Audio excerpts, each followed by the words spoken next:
بسم اللہ الرحمن الرحیم۔ اپنی جان دینا آسان ہوتا ہے، لیکن اپنے سامنے اپنے بچے کو مرتے دیکھنا اس سے بھی زیادہ مشکل کام ہے۔ اسی لیے تو بچے کو بچانے کے لیے ماں باپ آ جاتے ہیں اور کہتے ہیں کہ پہلے ہمیں مارو پھر بچے کو ہاتھ لگانا۔ تو معلوم ہوا کہ حضرت ابراہیم علیہ السلام کا آگ میں ڈالے جانے والا امتحان ایک درجہ پیچھے تھا، اور اولاد کو اپنے ہاتھوں سے ذبح کرنا اس سے بھی ایک درجہ آگے تھا۔ حضرت ابراہیم علیہ السلام اپنی بیوی اور بچے کو ملنے کے لیے ملک شام سے مکہ مکرمہ آئے۔ آپ علیہ السلام نے 8 ذی الحجہ کی رات کو خواب دیکھا کہ میں اپنے بیٹے کو اللہ کے نام پر ذبح کر رہا ہوں۔ آپ صبح اٹھے تو سوچنے لگے کہ شاید قربانی مطلوب ہے، چنانچہ آپ نے 70 اونٹ اللہ کے راستے میں قربان کر دیے۔ پھر 90 کی شب کو پھر وہی خواب دیکھا، چنانچہ دوسرے دن بھی 70 اونٹ قربان کر دیے۔ لیکن 10ویں کی رات کو پھر وہی خواب دیکھا کہ میں اپنے بیٹے کو اللہ کے نام پر قربان کر رہا ہوں۔ جب تیسری بار یہی خواب دیکھا تو واضح طور پر سمجھ گئے کہ اللہ تعالیٰ کو میرے بیٹے کی ہی قربانی مطلوب ہے۔ چنانچہ آپ علیہ السلام نے مصمم ارادہ کر لیا کہ اب میں اپنے 7 سالہ بیٹے حضرت اسماعیل علیہ السلام کو اللہ کی راہ میں قربان کرنا ہے۔ چنانچہ جب صبح ہوئی تو حضرت ابراہیم علیہ السلام نے اپنے بچے کو پیار کیا اور کہا، بیٹا میرے ساتھ چلو۔ بیوی نے پوچھا، کہاں؟ آپ علیہ السلام نے فرمایا، کسی بڑے کی ملاقات کرنی ہے۔ نام نہ بتایا کیونکہ وہ بالآخر ماں ہے، ممکن ہے قربانی کا نام سن کر اس کا دل پیس جائے اور اس کی آنکھوں سے آنسو آ جائے اور صبر و ضبط میں کچھ فرق پڑ جائے۔ چنانچہ موٹی سی بات کر دی کہ کسی بڑے کی ملاقات کے لیے جانا ہے۔ بی بی ہاجرہ رضی اللہ تعالی عنہا نے حضرت اسماعیل علیہ السلام کو نہلا دیا، سر پر تیل بھی لگایا اور کنگھی بھی کر دی، لیکن ان کو معلوم نہیں تھا کہ آج میرا بیٹا کس آزمائش میں جا رہا ہے۔ البتہ روانہ ہوتے وقت ابراہیم علیہ السلام نے اپنے بیٹے کو کہہ دیا، بیٹا ایک رسی اور چھری بھی لے لو۔ اس نے پوچھا، ابا جان رسی اور چھری کس لیے لینی ہے؟ فرمایا، بیٹا جب بڑے سے ملاقات ہوتی ہیں تو پھر قربانیاں بھی دینے پڑتی ہیں۔ بیٹا سمجھا کہ شاید کسی جانور کو قربان کریں گے۔ یوں حضرت ابراہیم علیہ السلام اپنے لخت جگر کو قربان کرنے کے لیے گھر سے چل پڑے۔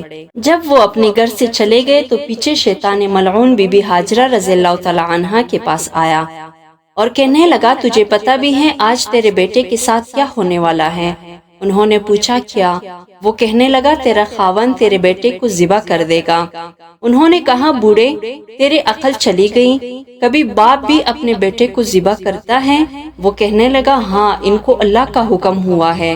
جب اس نے یہ کہا کہ ہاں ان کو اللہ کا حکم ہوا ہے تو بی بی ہاجرہ رضی اللہ تعالی عنہا کہنے لگی، اگر اللہ کا حکم ہوا ہے تو میرے بیٹے کو قربان ہونے دو، کیونکہ اگر میرے بارے میں اللہ کا حکم ہوتا تو میں بھی اس کے راستے میں قربان ہونے کے لیے تیار ہو جاتی۔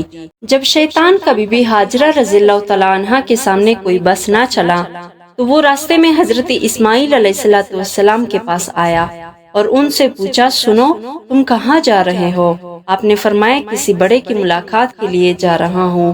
وہ کہنے لگا، ہرگز نہیں، تجھے ذبح کر دیا جائے گا۔ انہوں نے کہا، یہ کیسے ہو سکتا ہے؟ کوئی باپ بھی اپنے بیٹے کو ذبح کرتا ہے؟ کہنے لگا، ہاں اللہ کا حکم ہے۔ حضرت اسماعیل علیہ السلام کہنے لگے، اگر اللہ کا حکم ہے تو میں حاضر ہوں۔ چنانچہ شیطان پھر ناکام ہوا۔ پھر راستے میں حضرت ابراہیم علیہ السلام کے پاس آیا اور کہنے لگا، بیٹے کو کیوں ذبح کرتے ہو؟ کبھی خواب کے پیچھے بھی کوئی اپنے اولاد کو ذبح کرتا ہے؟ دیکھیے، قابیل نے حابیل کو قتل کیا تھا، لیکن آج تک اس کا نام رسوائے زمانہ مشہور ہے۔ اگر آپ بھی اپنے بیٹے کو ذبح کر دیں گے تو کہیں آپ کا نام بھی ایسے ہی برا نہ مشہور ہو جائے، لہٰذا ایسا کام ہرگز نہ کرنا۔ حضرت ابراہیم علیہ السلام نے فرمایا، ارے بدبخت، معلوم ہوتا ہے کہ تو شیطان ہے۔ قابیل نے تو اپنی نفسانی خواہش کی وجہ سے بندے کو مارا تھا، اور میں تو رحمانی خواب کو پورا کرنے کے لیے اپنے بیٹے کو قربان کرنا چاہتا ہوں۔ میرے خواب کا اس کے عمل کے ساتھ کوئی تعلق اور واسطہ بھی نہیں۔ قابیل تو عورت کا وصل چاہتا تھا اور میں پاک پروردگار کا وصل چاہتا ہوں، لہٰذا میں آج اپنے بیٹے کی قربانی دے کے دکھاؤں گا۔ اس کے بعد جب حضرت ابراہیم علیہ السلام آگے بڑھے تو شیطان آ کر رستے میں کھڑا ہو گیا اور کہنے لگا میں نہیں جانے دیتا۔ اس وقت انہوں نے 7 کنکریاں اٹھا کر شیطان کو مارے اور اللہ نے وہاں سے شیطان کو بھگا دیا۔ جب اسے حضرت ابراہیم علیہ السلام نے کنکریاں ماری، اس جگہ کا نام جمرہ اولا پڑ گیا۔ پھر دوسری جگہ پر جا کر رستہ روکا اور حضرت ابراہیم علیہ السلام نے وہاں بھی اس کی رمی جمار کی۔ شیطان پھر بھاگ گیا، اس جگہ کا نام جمرہ وسطیٰ پڑ گیا۔ پھر تیسری جگہ بھی اس کو کنکریاں لگی اور اس جگہ کا نام جمرہ عقبہ پڑ گیا۔ جمرہ عقبہ سے آگے حضرت اسماعیل علیہ السلام نے حضرت ابراہیم علیہ السلام سے پوچھا، ابا جان، آپ نے فرمایا کہ بڑے کے لیے جانا ہے، بتائیں کہ اس بڑے کی ملاقات کب ہوگی؟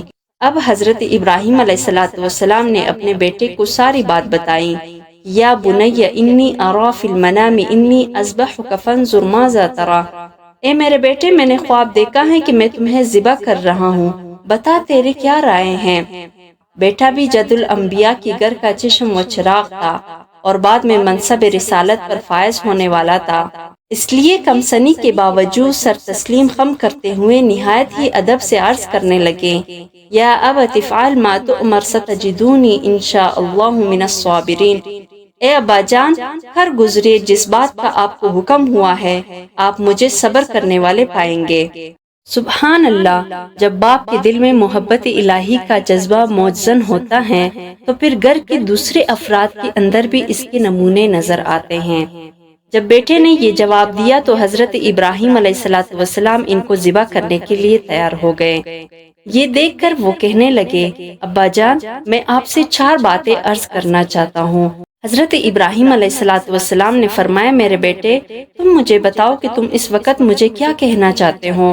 عرض کیا، ابا جان، پہلی بات تو یہ کہنا چاہتا ہوں کہ آپ چھری کو اچھی طرح تیز کر لیجئے، ایسا نہ ہو کہ چھری کند ہو اور مجھے ذبح کرنے میں زیادہ وقت لگ جائے۔ میں نے جب اللہ کے نام پر ہی جان دینی ہے تو چھری تیز ہونے کی وجہ سے میری جان جلدی نکلے گی اور میں اللہ سے واصل ہو جاؤں گا۔ یہ سن کر حضرت ابراہیم علیہ السلام نے چھری اور بھی تیز کر لی اور پوچھا، بیٹا، دوسری بات کون سی ہے؟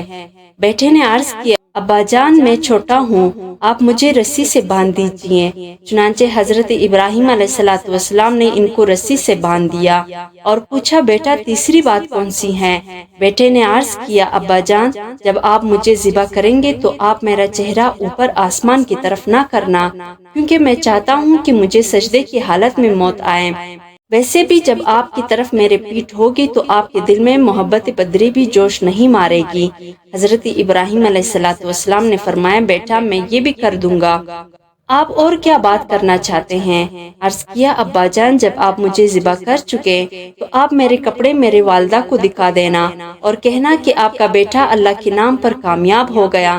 حضرت اسماعیل علیہ السلام کی چوتھی بات پر حضرت ابراہیم علیہ السلام رو پڑے اور اللہ رب العزت سے فریاد کی، اے اللہ، آپ نے مجھے بڑھاپے میں اولاد دی اور اب اس معصوم بچے کی قربانی مانگتے ہیں۔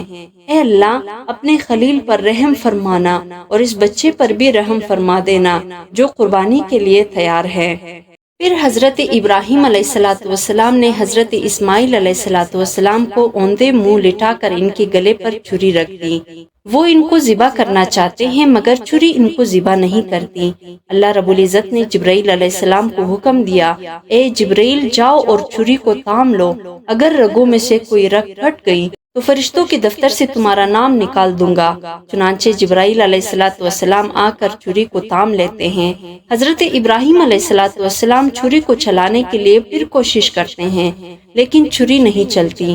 پھر اپنا پورا بوجھ اس کے اوپر ڈال دیتے ہیں مگر چھری نے بچے کو پھر بھی ذبح نہ کیا۔ چنانچہ حضرت ابراہیم علیہ السلام غصے میں آ کر چھری سے کہتے ہیں، اے چھری، تو کیوں نہیں چلتی؟ چھری نے جواب میں پوچھا، اے ابراہیم خلیل اللہ، جب آپ کو آگ میں ڈالا گیا تھا تو آپ کو آگ نے کیوں نہیں جلایا تھا؟ حضرت ابراہیم نے فرمایا، آگ کو اللہ کا حکم تھا کہ میرے ابراہیم کو نہیں جلانا۔ پھر چھری کہنے لگی، اے ابراہیم خلیل اللہ، آپ مجھے ایک مرتبہ کہتے ہیں کہ گلے کو کاٹو، اور اللہ تعالیٰ مجھے 70 مرتبہ کہہ رہے ہیں کہ ہرگز نہیں کاٹنا۔ اب بتائے کہ میں گلا کیسے کاٹ سکتی ہوں؟ اللہ رب العزت کی شان دیکھیے کہ اس نے حضرت ابراہیم علیہ السلام کو زندہ بچا لیا اور ان کے بجائے ایک مینڈا قربان ہو گیا۔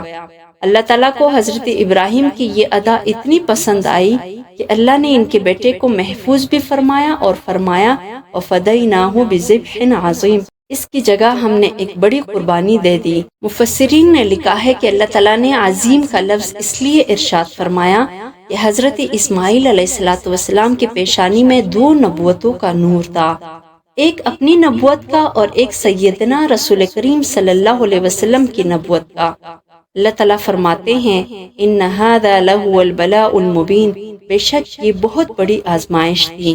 پھر فرمایا سلام علی ابراہیم، اے ابراہیم تجھ پر سلامتی ہو، یعنی اے ابراہیم تجھے شاباش ہو، ابراہیم تو جیتا رہے کہ تو نے ایسے قربانی کر کے دکھائی۔ اللہ رب العزت نے اپنی خلیل کی اتنے حوصلہ افزائی فرمائی کہ فرمایا وَتَرَكْنَا عَلَيْهِ فِي الْآخِرِينَ، اور ہم نے آنے والوں میں اس عمل کو جاری کر دیا، یعنی اے ابراہیم ہمیں تیرا یہ عمل اتنا پسند آیا کہ ہم تیرے اس عمل کو قیامت تک سنت بنا کر جاری کر دیں گے۔ دیکھیے جو عشق حقیقی میں کامیاب ہوتے ہیں، اللہ رب العزت کی طرف سے ان کو یوں عزتیں ملتی ہیں۔